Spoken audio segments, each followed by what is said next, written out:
Hey, it's Amy Newmark. I'm off this week for Thanksgiving, so I've chosen a week's worth of my favorite episodes for you from last fall.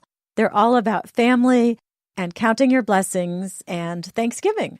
So I'll be back next week to share some more wonderful holiday stories with you.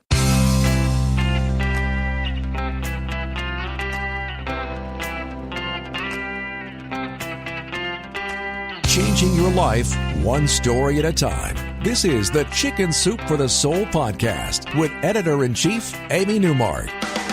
Hey, it's Amy Newmark with your daily dose of Chicken Soup for the Soul inspiration to make you simply happy. It's Motivational Monday, and today I'm going to share a tip from my new book, Simply Happy. One of the points I make in the book is that I found my own child-raising years to be relatively easy because I let my kids make the decisions about things that didn't matter so that I could make sure that the things that did matter went well.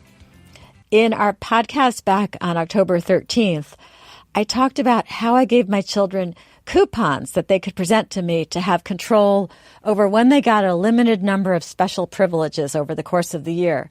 The coupons were for things like staying up an hour past bedtime or having a soda.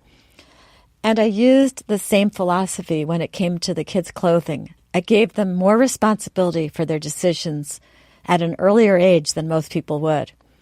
I had actually gotten the idea for this when we were at Disney World. I used to love going to Disney World with the kids. But there was one downside, and that was souvenirs. The kids would drive me nuts asking for souvenirs, to the point that when we were in the stores, I would try to block my daughter's view of the stuffed animals, and I would try to block my son's view of the superhero items. I was so tired of hearing them ask for stuff. And then I discovered something called Disney dollars, which back then were printed on paper with a Mickey Mouse on each bill. And the next time we went to Disney World, I bought each child $50 Disney dollars to spend on souvenirs. Well, once they were in control and they had a budget, they started evaluating every purchase in every gift shop. And it was like they worked for Consumer Reports. And they actually returned home with half their Disney dollars unspent. So that gave me an idea because I was at my wit's end over Mike's remarkable ability to lose his clothes. The last straw was when he lost his brand new blazer. The kids had a dress code and it could get expensive. And Mike was 12 and he went off to the first day of school in a brand new navy blue blazer. And he came home wearing a bedraggled old one that barely fit him. And I said, "What happened to your blazer?" I mean, it cost me $100 and I had bought it just a little too big for him so that it would last the entire school year. And he said, "Oh, my friend Gideon needed a larger jacket, so I swapped with him." So that was it for me. I decided it was time to change the dynamic in our household. I sat the kids down.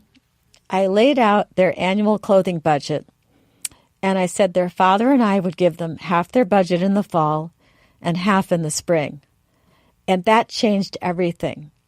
I drove them to the stores. We shopped together.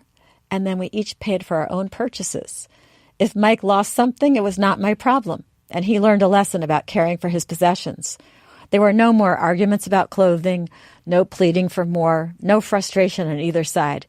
We actually had fun when we went shopping together. I know that giving children their own budgets at ages 10 and 12 was unusual, but it worked great for us. And the advice columnist Abigail Van Buren summed it up perfectly when she said the following: "If you want children to keep their feet on the ground, put some responsibility on their shoulders."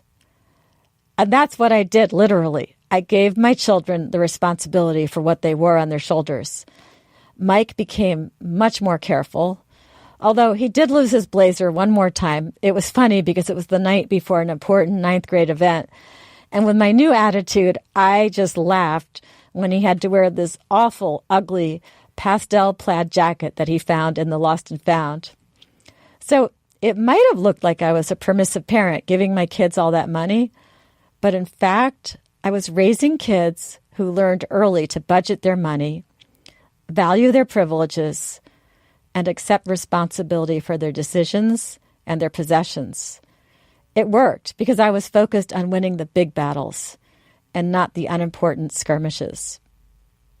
Tomorrow is Tip Tuesday, and we're going to talk about the upcoming holidays and the way that one person found to make them happy instead of stressful. I'm Amy Newmark. Thanks for listening to the Chicken Soup for the Soul podcast today. Please make my producers happy. Give us a review on the iTunes page. And if you'd like to learn more about the tips in my Simply Happy book, please check it out on our website, chickensoup.com.